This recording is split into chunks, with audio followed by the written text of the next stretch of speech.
So we've been talking about the structure of any given cell. We've talked about what cells have in common. We've talked about how cells are different. But we need to really keep in mind that no cell really exists by itself. So there are going to be components of the cell that have to interact with the other cells around it. So this last section is on cell communication. How do cells communicate with each other? And so this is a quote by a man named John Donne. And it says, "No man is an island entire of itself. Every man is a piece of the continent." And really this relates to cells also. No cell is really, even if it's unicellular, no cell really exists by itself. It has to interact with the environment. It has to interact with other cells, maybe a predator, maybe a prey. Lots of different relationships that we'll see. Interestingly enough, even with bacteria that we have found to be unicellular, it turns out that bacteria even release chemicals to communicate with each other. So one of the main things that we'll see is the release of chemicals. In the human body, we mainly talk about hormones, but we can just kind of create a general category called chemicals. And so the release of a chemical, but is it actually communication until it's received? And so it needs to be received. It's kind of that idea of if a tree falls in a forest and there's no one there to hear, does it make a sound, right? And so it needs to not only be released, it needs to be received by another cell. So it turns out that bacteria have something called quorum sensing. A quorum is a gathering or a group. So bacteria create something called a biofilm. We don't really need to know what a biofilm is, as much as we need to know that they will not produce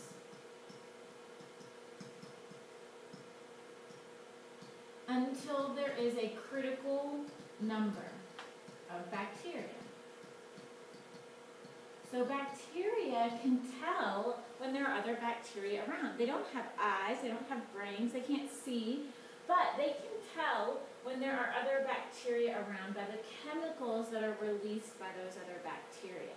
And when those chemicals reach a critical number, then the bacteria will actually produce more. This is actually an example of positive feedback.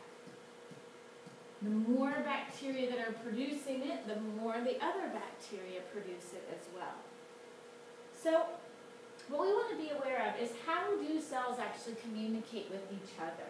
Because we have this barrier, the cell membrane, that separates the outside of the cell from the inside of the cell. So anything that comes to a cell needs to either cross the barrier or have another way to get into the cell. So one of the things that we're going to see is that some signals are small and nonpolar, and they can actually diffuse across the membrane. For example, CO2, carbon dioxide.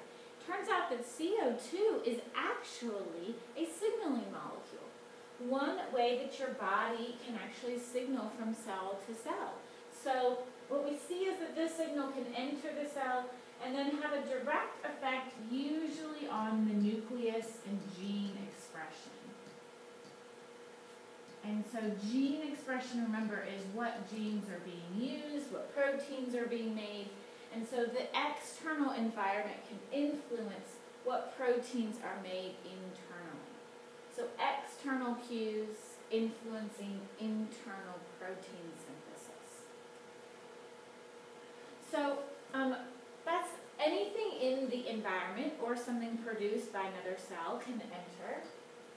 We do want to look at how cells actually attach to each other as well, because we do have multicellular organisms. So for multicellular organisms, we actually also need to attach.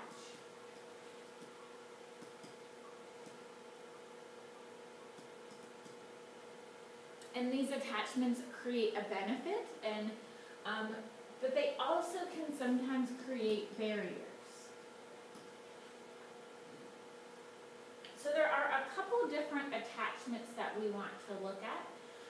There are tight junctions and gap junctions, and adherent junctions and desmosomes. So first let's look at a tight junction. It is exactly what it sounds like. There is very little space between the two cells, and so very little opportunity for diffusion. So not much is really going to be getting between those two cells when there's a tight junction. An adherence junction, adhere, right? We know adhesion means to stick to something else. And so these are going to be proteins. You can see that they cross the cell membrane. So this might be an example of a muscle cell attaching to a bone, so adhering to something else. Then we have gap junctions, and it's kind of hard to see here, but gap junctions are going to form channels. And so there is literally a gap, and so something can channel directly through from cell to cell. So this is going to be quick diffusion from cell to cell. And then we have what are called desmosomes, and desmosomes are really going to help the cells attach to each other. So this is more cell to cell, and the adherence was more the cell to something else. Here it's showing you the protein to the protein, but we really want to know that desmosomes are kind of cell to cell. The only other thing we really need to add, so we need to be able to identify that some junctions are tight and nothing is getting through those two cells.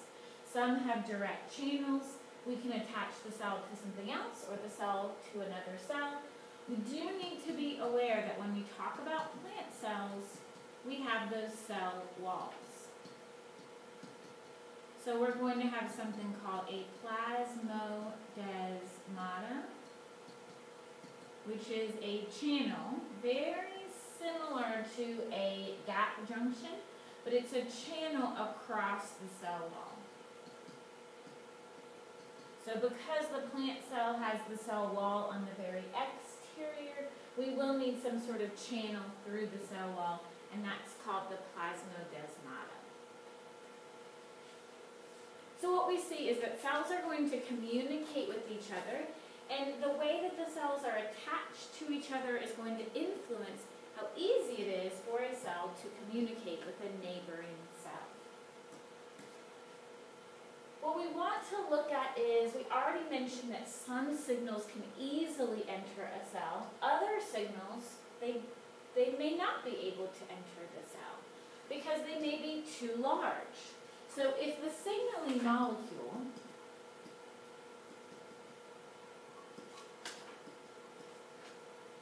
is large or polar, then we need a receptor. And we've already talked a little bit about proteins acting as receptors, but this is going to be necessary. We need a receptor when the signaling molecule is either large or polar. So we actually want to talk about 3 different types of receptors. The first receptor is what we call an ion channel linked receptor. So what happens is that this channel is normally closed, and we call this close at rest. When a ligand, we need to know that a ligand is the signaling molecule. When a ligand binds,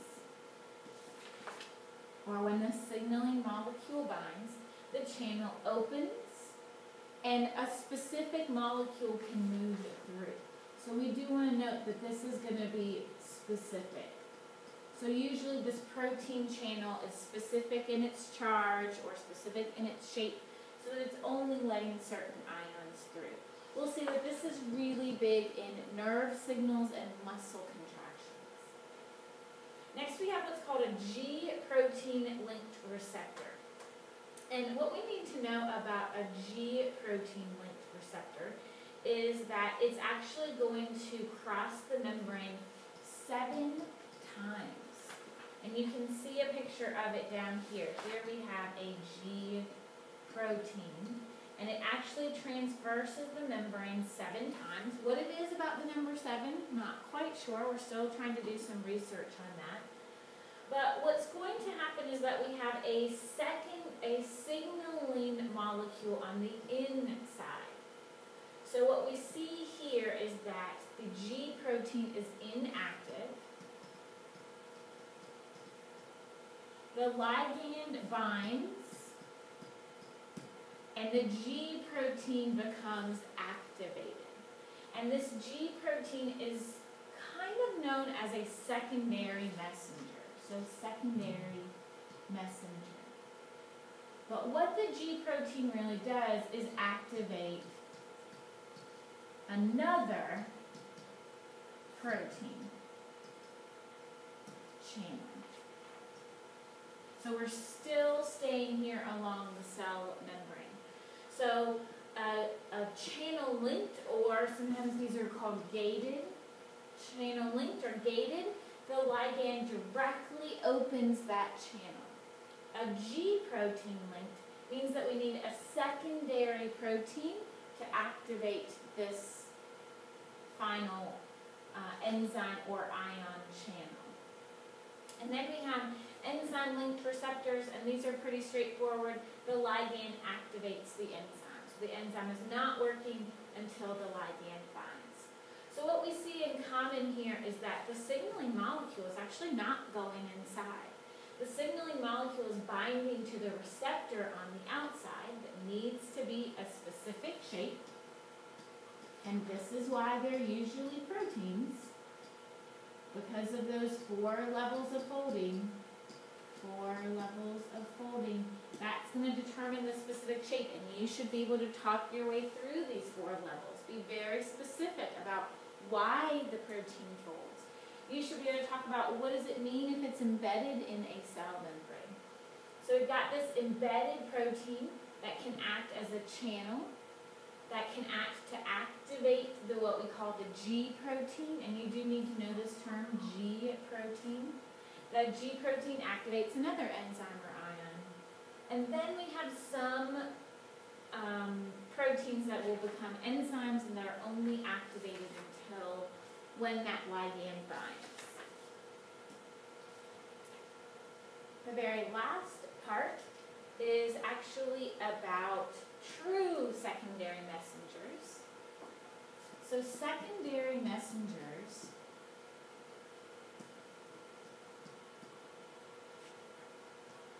are going to have an internal effect.